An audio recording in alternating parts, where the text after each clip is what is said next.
त्याच्या पुढच्या भागाला सुरुवात करूयात. पिया त्याने आत येत आवाज दिला. तसं ती गोंधळून त्याच्याकडे बघतच होती. अजूनही विश्वास होत नव्हता. तो तिकडे आला आहे त्याच्यावर. काही क्षण ती फक्त त्याचा अंदाज घेत होती. अहो, ती उठून बसेपर्यंत तो तिच्यापर्यंत पोहोचला सुद्धा होता. काय झालं आहे? त्याच्या मिठी शिरलेल्या तिच्या पाठीवरून हात फिरवत त्यानं विचारलं. ती फक्त नकारार्थी मानच हलवत होती. तिचे वाढलेले हुंदके त्याला असह्य करत होते, पण तरी तो मात्र शांत होता. तू तू आराम करतेस का? कसंबसं तो बोलत होता.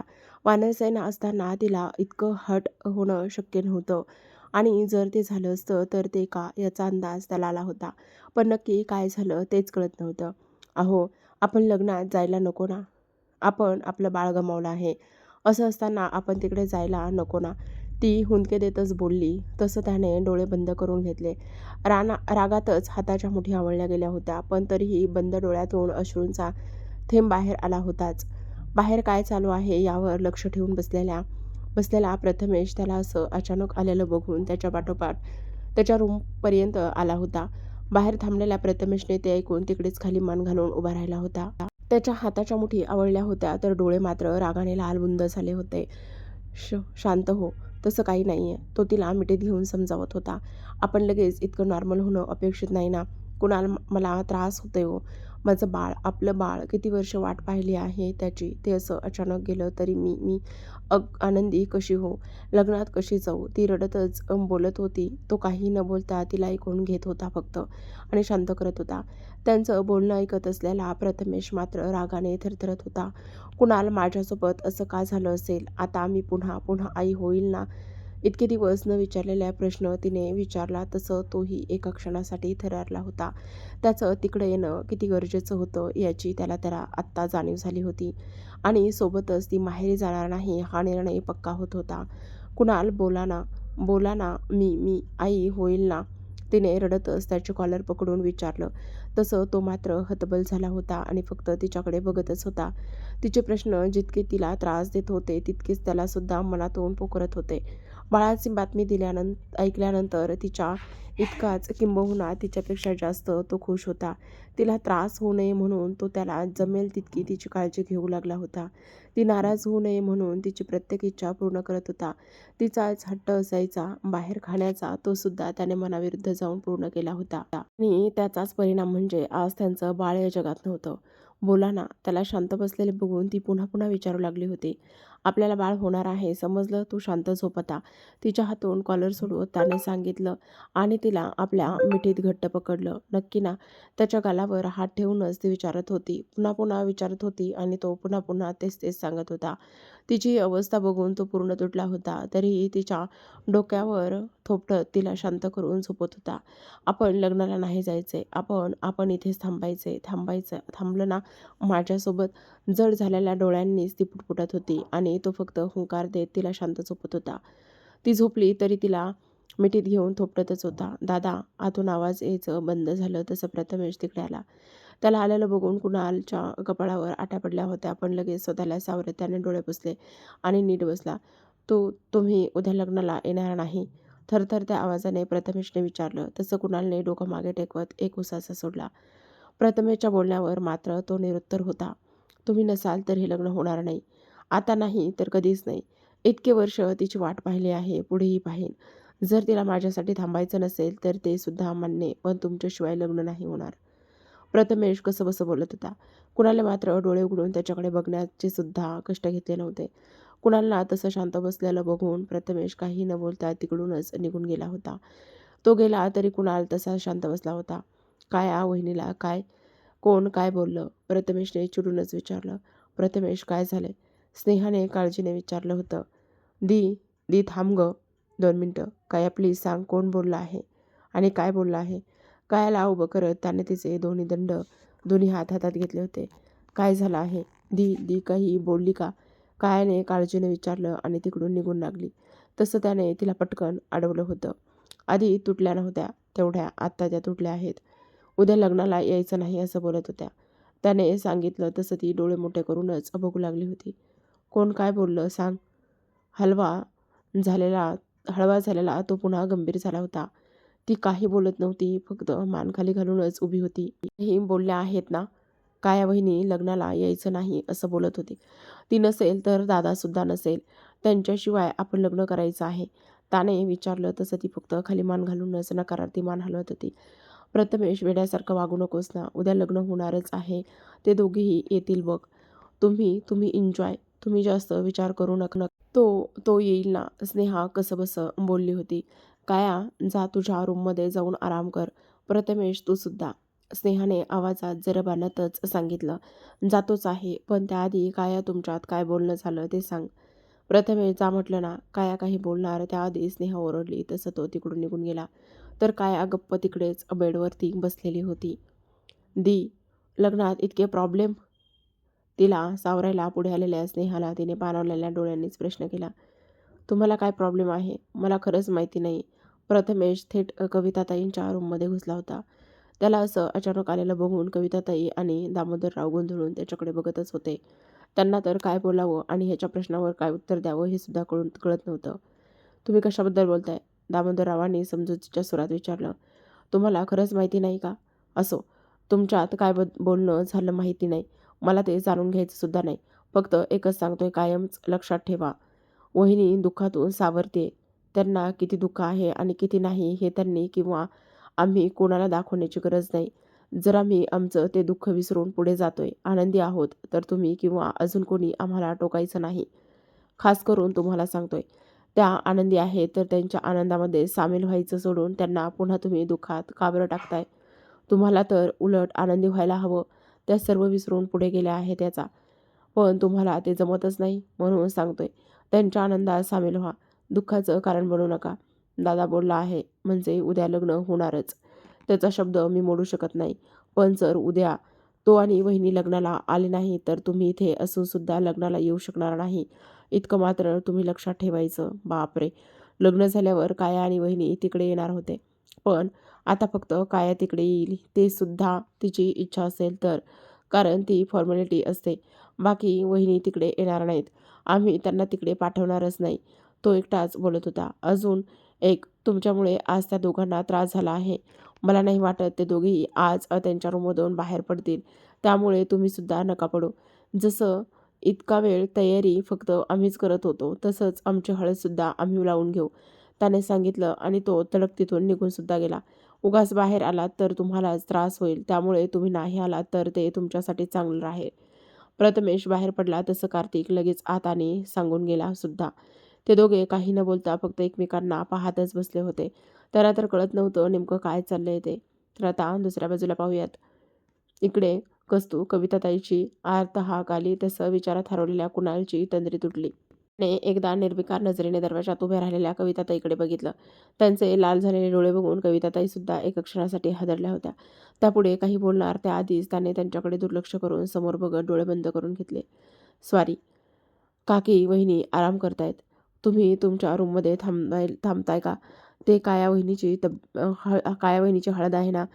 धावत येऊनच केतनने सांगितलं तसं पुन्हा एकदा कुणालने त्याच्याकडे बघितलं आणि नजर वळून घेतली. आता कोणासोबत बोलण्याच्या मनस्थितीत नव्हता तो. स्वतःला शांत करत होता. तिचं रडणं आणि तिचं बोलणं, ती किती खचली आहे याची जाणीव करून देत होते त्याला. आपण तिच्या बाबतीत किती कमी पडलो, तिच्या बाबतीत आपला किती हलगर्जीपणा झालाच यासाठी त्याला स्वतःचाच राग येऊ लागला होता. मला तिच्याशी बोलायचं आहे. जड झालेल्या आवाजातच कविताताई बोलल्या. त्यांची स्थिर नजर कुणालला विलगून झोपलेल्या पियाकडे होती. पण तिला मिठीत घेऊन बसलेल्या त्याने अजिबात त्या दोघांकडे बघितलेलं नव्हतं. त्याचा राग त्याला आता कोणावरच काढायचा नव्हता. फक्त तिला जपायचं होतं यासाठी तो स्वतःला शांत ठेवत होता. एकही शब्द बोललेला नव्हता. ना तिकडे उभ्या असलेल्या त्या दोघांकडे बघत होता. तुम्ही बोला, पण आज नाही. त्यांना बरं नाही वाटत. काकी प्लीज, केतनने रिक्वेस्ट करत सांगितलं. माझी मुलगी आहे ती. तिची काळजी मलासुद्धा तेवढीच आहे की नाही? हळू बोला. वहिनी झोपली आहे. घरात कार्यक्रम आहे. कविताताईच्या रुक्षा बोलण्यावर केतनने हाताच्या मूठ आवळतच शांतपणे सांगितलं. काय बोलायचं आहे? काही बाकी आहे का? असेल तर मला ऐकवू शकता. त्यांच्याकडे एकदाही न बघता कुणालने शांतपणे सांगितलं. तिला हर्ट झाल्यानंतर सुद्धा तो स्वतःला कसं शांत ठेवत होता ते त्याचं त्यालाच माहिती होतं. पण ते करावं तर लागणारच होतं ना. फक्त तिच्यासाठी. मी काही तिची शत्रू नाही आहे. तिची काळजी मलासुद्धा आहे. कविताताईच्या बोलण्यावर कुणाल काहीच बोलला नाही. का माझ्या मुलीसोबत मी बोलू शकत नाही का? त्यांच्या आवाजात तेवढाच राग होता. तुमच्या बोलण्याचा तुमच्या मुलीला किती त्रास झाला आहे याची तुम्हाला कल्पना तरी आहे का? कुणालने अगदी खोचकपणे विचारलं.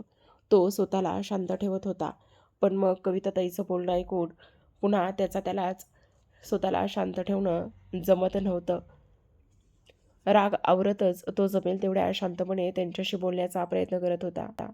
तुम्हाला इतक्या शांतपणे उत्तर मिळत आहे ते तुम्ही पियाची आई आहात म्हणून, नाही तर असो, त्याचा गैरफायदा घेऊ नका. तिला आराम करू द्या, कुणाल शांतपणे बोलत होता. हो, माहीत आहे मला. तुम्ही मोहिते आहात, तुमची ओळख आणि तुम्ही काय करू शकता ते सर्व माहीत आहे आणि अनुभवलं सुद्धा आहे मी. पण तुमच्या याच मोहिते कुटुंबामुळे माझी एक मुलगी ही अशी तडफडते. तिच्यावर विषप्रयोग झाला आहे. धमकी देऊन तिची बदनामी करून केलेलं ते लग्न आणि त्याचेच हे परिणाम. तिच्यावर जीवघेणा हल्ला झाला आहे आणि माझी दुसरी मुलगी तिच्याच पावलावर पाऊल ठेवून त्याच कुटुंबात येते, म्हणजे तिच्याही जीवाला धोकाच. कविताताई त्यांचा राग ओकतच होत्या, तर त्यांच्या तोंडून निघालेलं हे कटू सत्य ऐकून दोघेही स्तब्ध झाले होते. तुम्ही एकत्र कुटुंब आहात, चांगलं आहे. असं कुटुंब बघायला नाही मिळत. पण मला सांगा, तुमचे किती शत्रू आहेत आणि कोण आहेत ते तरी तुम्हाला माहिती आहे का? तुमच्या त्याच शत्रूमुळे तुमच्या याच एकत्र कुटुंबाला किती संकटांना सामोरं जावं लागत आहे, ज्यात माझ्या दोन्ही मुली भरडल्या जात आहेत. तुम्ही मागे त्या मुलीला भेटला होतात ना, जिच्यावर तुम्ही लग्नाच्या आधी प्रेम करत होतात, त्याचे फोटो आमच्या घरी पोहोचतात. याला आम्ही काय समजायचं? ते फोटो पियाने बघितले असते तर? कविताताईच्या या प्रश्नावर कुणाल अविश्वासाने कविताताईकडे बघतच होता. तर यातलं काहीच माहिती नसलेला केतन तिकडेच उभं राहून फक्त ऐकत होता. ती खुश होती म्हणून मी तेव्हा काही बोलली नाही. घरात सुद्धा काही बोलली नाही. पण दुसऱ्या दिवशी ते फोटो कायाने गायब सुद्धा केले. यात तुमच्या एकीचा अभिमान करावा की आमच्याच मुलीला या गोष्टी आम्हाला सांगण्यापेक्षा इथे येऊन सांगाव्या लागतात, याचं वाईट वाटून घ्यावं. जर पियाचं लग्न एखाद्या साध्या घरी झालं असतं तर का तिच्यावर असा हमला झाला असता का? का तुम्ही खात्रीने सांगू शकता माझ्या दोन्ही मुली तुमच्या घरच्या सुना बनून सुखरूप आहेत? तुम्ही प्रेम करत असला तरी त्याच्या आयुष्याची खात्री देऊ शकता का? कविताताई एकादमात इतकं काही बोलल्या होत्या की ते दोघे फक्त बघतच बसले होते. जास्त बोलण्यामुळे त्यांना दम लागला होता, पण त्यांना शांत बसून पाणी देण्याचं भानसुद्धा त्या दोघांना राहिलेलं नव्हतं. कविताताईंनी तिकडेच खाली बसून घेतलं, तर ते दोघे त्यांच्याकडे बघतच राहिलेले होते. आम्ही खूप साधी माणसं आहोत हो. आम्हाला ना जास्त पैसे झेपत, ना जास्त प्रेम. भीती वाटते आणि आणि समोर हे असं सर्व बघून जास्तच घाबरायला होतंय. कशी साथ देऊ जेव्हा नेहमी त्यांच्या जीवाची ही तगमग बघते. तिकडेच खाली बसून त्या रडत होत्या. कविताताईचं बोलणं ऐकत असताना कुणाल कधी पियापासून दूर झाला हे त्याचं त्यालाच कळलं नव्हतं. पण इथे मात्र रडून थकलेली पिया निवांत झोपली होती. आई, अगं तू इथे काय करतेस? काया धावतच तिकडे आली होती. हॉलमध्ये चालू असलेल्या गाण्यामुळे बाकी कोणाला आवाज गेला नसला तरी एकमेकांवर लक्ष ठेवून असलेल्या माधूने कविताताई पियाच्या रूममध्ये गेल्याचं कायाला सांगितलं होतं. आई, तू चल रूममध्ये. दी आराम करते ना? कविताताईंना शांत करत ती त्यांना उठवत होती. मी पियाला भेटायला आले होते. मला तिच्याशी बोलायचं होतं. कविताताईंनी रडू आवाजातच डोळे पुसत सांगितलं. आई, तुझ्या बोलण्यामुळे ती खूप दुखावली आहे ना. तू तू तिला नंतर भेट ना, प्लीज चल. काहीसे अडखळतच काया बोलली होती. काया, अगं आई, तू चल रूममध्ये. हात पकडून बाहेर घेऊन जात काया बोलली. कविताताईंनी चेहऱ्यावर हसू आणतच कुणालकडे बघितलं. त्या हसण्यातसुद्धा नाराजी होती, जी कुणाल आणि केतन दोघेही समजू शकत होते. कविताताई तर निघून गेलेल्या, पण ते दोघेही तसेच स्तब्ध होते. ज्यांना चुकीचं समजत होतं त्यांची ही अशी बाजू ऐकून ते सुद्धा काकींनी सांगितलं त्यावर हसतच तिने मान हलवली आणि चौघी मिळून तिला घ्यायला गेल्या. केतन, दादा, वहिनी तिला घ्यायला सर्व गेल्या तसं प्रथमेशने विचारलं, पण केतनने खाली झुकलेल्या मानेनेच नकार दिला. मी तिकडे बघतो, काही गेस्ट येणार आहेत. कसंबसं तो बोलला आणि तिकडून निघून गेला. प्रथमेशने सुस्कारा टाकतच शांत बसून घेतलं. केतन, काय झालंय? केतनला अचानक बाजूला आलेलं बघून कार्तिकने त्याच्या पाठीवर येत विचारलं. तसं केतनने त्याला मिठी मारतच नकारार्थी मान हलवली. दादा, तू तू लक्ष देऊ नकोस. कविताताईंच्या जाण्यानंतर काही क्षणाची शांतता मोडतच केतन बोलला. तू निघ. इथे जे काही झालं ते कोणाला सांगण्याची अजिबात गरज नाही, खास करून प्रथमेशला. कुणालने सांगितलं आणि केतनने तर दुर्लक्ष करतच त्याच्यापासून थोडंसं दूर झालेल्या तिला आपल्या मिठीमध्ये घेतलेलं होतं. त्यांना तसं बघून केतनची पुढे बोलण्याची हिंमतच झाली नव्हती. तो तिकडून निघून खाली हॉलमध्ये आलेला. कितीही कामात स्वतःला गुंतवून ठेवण्याचा प्रयत्न केला असला तरीही कविताताईंचं बोलणं त्याच्या डोक्यातून काही केल्या जात नव्हतं.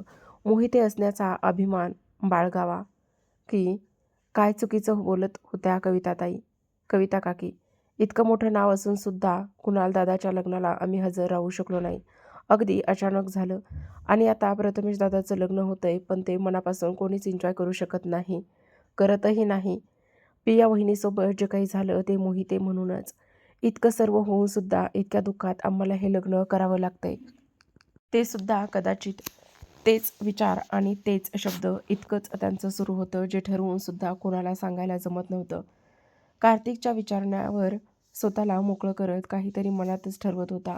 काय आज चल, तुझ्या हळदीची वेळ झाली. तारा, रिद्धी आणि माधव तिच्या रूममध्ये आल्या होत्या. हो आले, तिने डोळे पुसतच सांगितलं. काय गं, रडायला काय झाले? तिची हनुवटी उचलतच ताराने विचारलं. उत्तरादाखल तिने फक्त नकारार्थी मान हलवली. काय झाले सांग? तिच्या आवाजात असलेली जवळीक कायाला पुन्हा भावूक करून गेली होती. दी आणि आई दोघी इथेच आहेत, तरीही त्या हळदीला येऊ शकत नाही. तिचा हुंदका दाटून आलेला. पिवळ्या साडीतील हळदीसाठी तयार झालेला तिचे लाल झालेले डोळे बघून त्यांना सुद्धा वाईट वाटत होतं.